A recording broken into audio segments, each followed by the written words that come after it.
Welcome to Wisconsin in Focus. I'm Bruce Walker, Great Lakes Regional Editor for the Center Square, and I'm with Benjamin Yount, the Center Square reporter here in Wisconsin. The federal government is looking to claw back a lot of the unspent money that states were given that they did not spend during the whole COVID pandemic Megillah. So tell us a little bit about that. I mean, we're looking at maybe the state of Wisconsin may have to cough up about $447 million and send it back. I heard it put on a radio station that even Tony Evers, even this governor who spent a year campaigning last year, going around the state, handing out checks to almost anyone and everyone. I mean, this is a governor who at one point was given $200,000 to every single minor league baseball team in Wisconsin, every community theater, the weekend players up in Door County who put on Shakespeare in the summer, they got cash. This governor spent that coronavirus money like it was on fire and he needed to get rid of it real quick. And still, Wisconsin had about $500 million in unallocated cash.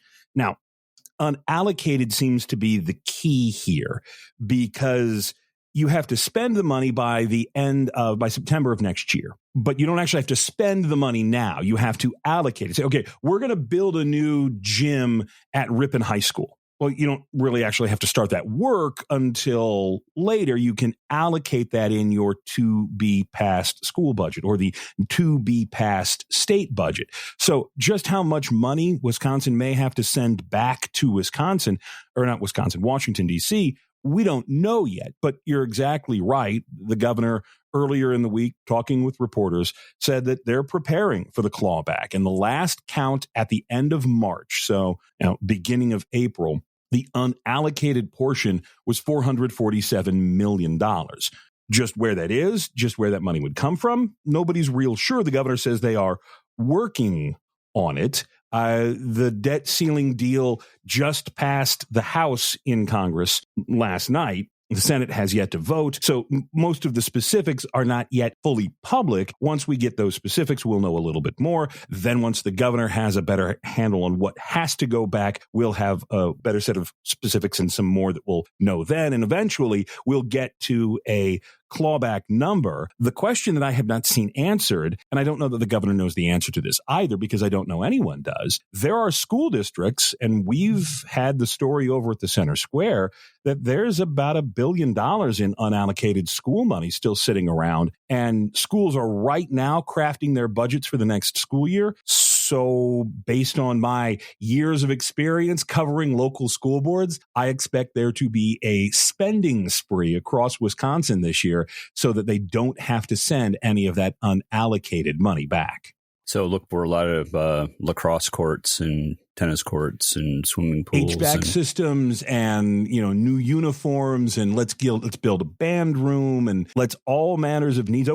Technology is always a popular one. That's always a big deal. But this does get to an actual serious point that goes beyond what the governor had said earlier in the week, is that a lot of school districts, towns, cities, counties, city of Milwaukee and Milwaukee Public Schools are both banking on being able to use unspent coronavirus stimulus money to sort of crutch them over until either the next tax increase vote or a deal on shared revenue. So there's a lot of spending being planned right now for the future where some of that money may disappear. And just in general terms, this is the last of the coronavirus stimulus money. And there have been all manners of alarm bells sounded here in Wisconsin of, okay, starting 2024, 2025, you're not going to have this cash. What are you guys going to do? Because you may have to make some cuts or fire some people or raise some taxes, because that's really the only three options when it comes to any kind of local government. So it looks like all told, there's about $30 billion from all of the states pooled together that may be returned to the federal government. Yeah. That's just mind-boggling to me. Again, and going back to the first part of this conversation, Tony Evers spent this money as well as he could, and even he couldn't spend it all. And when you take a look across this country, $30 billion, that's about enough money to pay for most of a year of the entire state budget here in Wisconsin. That's a lot of money. States across the nation just couldn't figure out how to spend it. We've had a couple of audits that we've written about here at the Center Square. And every single time the Legislative Audit Bureau takes a look at how the Evers administration spent money, whether it was on broadband or whether it was on ventilators or whether it was just on the sort of coronavirus stimulus grants, here, take the money. Every single audit has shown that this money was just shoveled out the door without any real focus on, was it needed? Where did it go? In the case of the broadband grants, was the work even done? And so you take that piece, add it to the $30 billion in unspent money piece out of Washington, D.C., and you're starting to put together a puzzle that looks like there were just trillions of dollars thrown out and it's gone somewhere.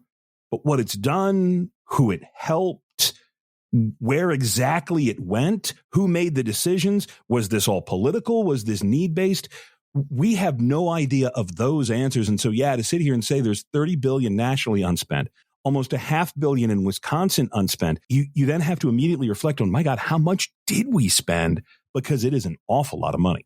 Listeners can keep up with this story and more at thecentersquare.com.